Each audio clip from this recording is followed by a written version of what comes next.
ఓం శ్రీ అరుణాచలేశ్వరాయ నమః. గ్రంథం పేరు కపాలమోక్షం. ఒక ఆత్మయోగి ఆత్మకథ. గ్రంథ రచయిత పరమహంస. అధ్యాయం 99, 4వ భాగం. మా యోగనిద్ర సాధన అనుభవాలు. సాధన అంటే అదేదో అనుకొని కంగారు పడకండి, భయపడకండి, బాధపడకండి. యోగనిద్రలో సాధన చేయడమే అనగా మరిచిపోయిన మీ గత జన్మల జ్ఞాన అనుభవాలను జ్ఞప్తికి తెచ్చుకోవడమే అసలు సిసలైన యోగ సాధన అవుతుందని గ్రహించండి.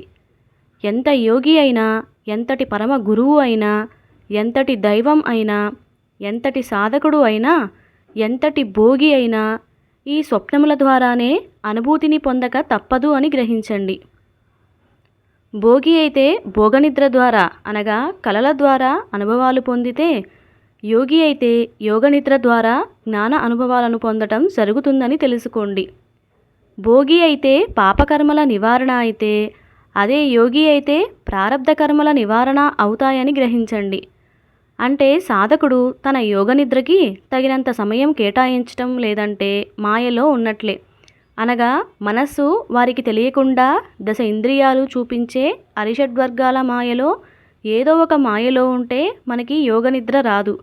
అనగా నిద్రా మెలకువ స్థితి కలగదని గ్రహించండి. ఇలాంటి స్థితిలో నిద్ర కలిగితే యోగనిద్ర అని, అదే ధ్యానంలో కలిగితే సమాధి స్థితి అని తెలుసుకోండి. యోగనిద్ర యొక్క పరాకాష్ఠ సమాధి అన్నమాట. అంటే ప్రారంభ సమాధి స్థితి యోగనిద్ర అన్నమాట. 21 నిమిషాల పాటు ఈ నిద్రా మెలకువ స్థితిలో ఉంటే పూర్ణ యోగనిద్ర అయితే, అదే 48 నిమిషాల పాటు ఉంటే సమాధి స్థితి అని తెలుసుకోండి. ఇంతకు మించి సాధన లేదు, మాయా లేదు. యోగనిద్ర రానివాడు మాయాసహితుడు, యోగనిద్ర పోయేవాడు మాయారహితుడు. అదే సంపూర్ణ యోగనిద్ర. అనగా విశ్రాంతి ఆలోచనా స్థితిని పొందేవాడు అనగా జితేంద్రియుడు అన్నమాట.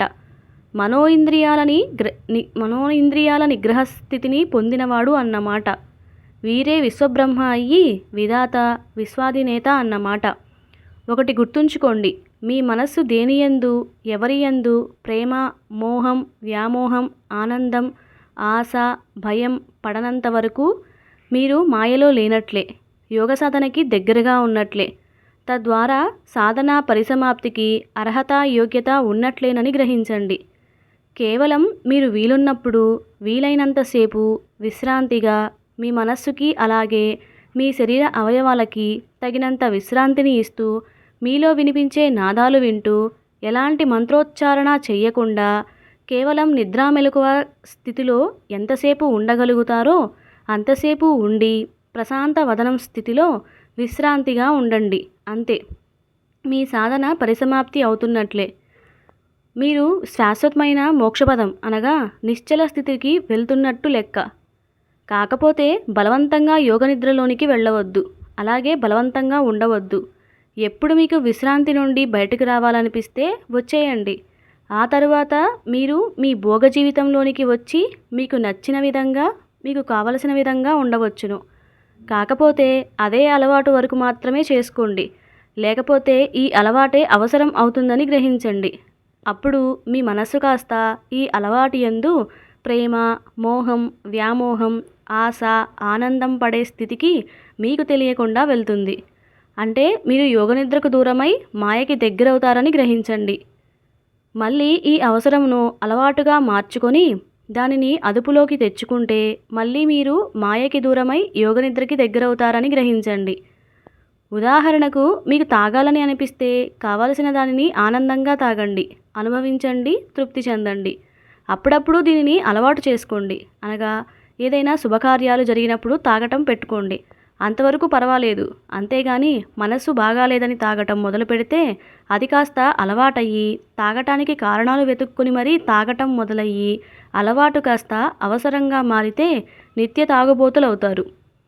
అప్పుడు మీకు వచ్చేది యోగమత్తు, యోగ నిద్ర కాదు, జోగుమత్తు, మాయానిద్ర అన్నమాట. తద్వారా మీరు యోగనిద్రకి దూరం అవుతారు. ప్రశాంత స్థితి నుండి అశాంతికి మీకు తెలియకుండానే చేరుతున్నారని గ్రహించండి.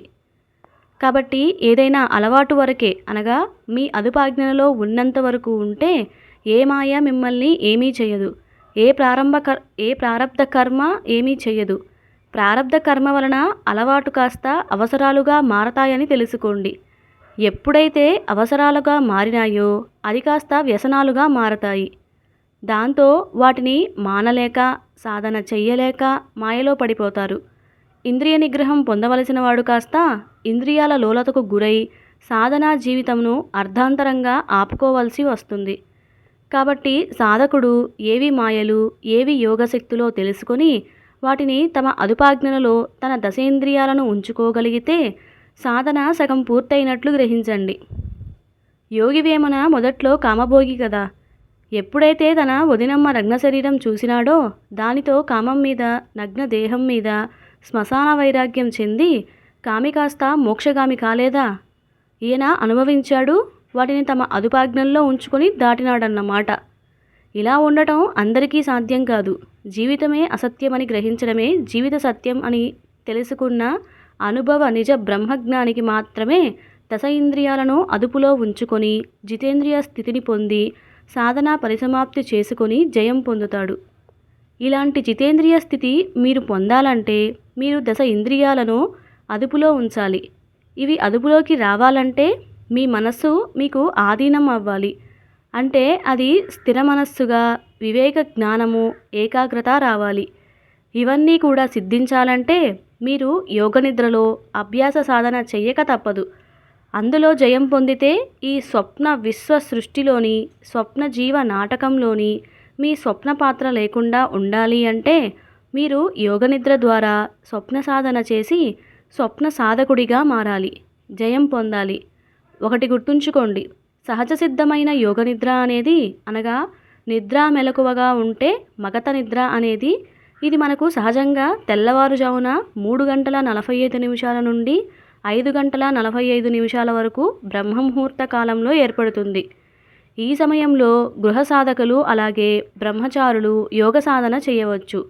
అలాగే బ్రహ్మచారులైతే అర్ధరాత్రి 12 గంటల నుంచి తెల్లవారుజామున 4 గంటల మధ్య కాలంలో చేస్తే సత్ఫలితాలను పొందవచ్చునని గ్రహించండి. కాకపోతే యోగనిద్రా సాధన సమయంలో మనకు ఎలాంటి అవాంతరాలు కలగని సమయాల్లో చేస్తే మంచిది. ఈ స్థితిలోనికి వెళ్తున్నప్పుడు మనం భయపడినా లేదా బయట నుండి అవాంతరాలు ఏర్పడితే మనం త్వరగా మామూలు స్థితికి రాలేము. ఈ విషయంలో జాగ్రత్త వహించండి. మీకు ఈ యోగనిద్ర గురించి, వాటి అనుభవాల గురించి తెలియాలంటే 118 సినిమా, అంతర్వేదం సినిమా, నితిన్ నటించిన శ్రీ ఆంజనేయం సినిమా, సూర్య నటించిన 24 సినిమా చూడండి, మీకే తెలుస్తాయి. అలాగే వశం అనే సినిమా చూడండి. ఇష్టకోరిక మాయా ప్రభావం ఎట్టిదో తెలుస్తుంది. స్వప్న సాధనతో స్వప్న సాధకుడిగా మీ స్వప్న సాధనను సంపూర్ణంగా పరిసమాప్తి చేసుకోండి, జయం పొందండి.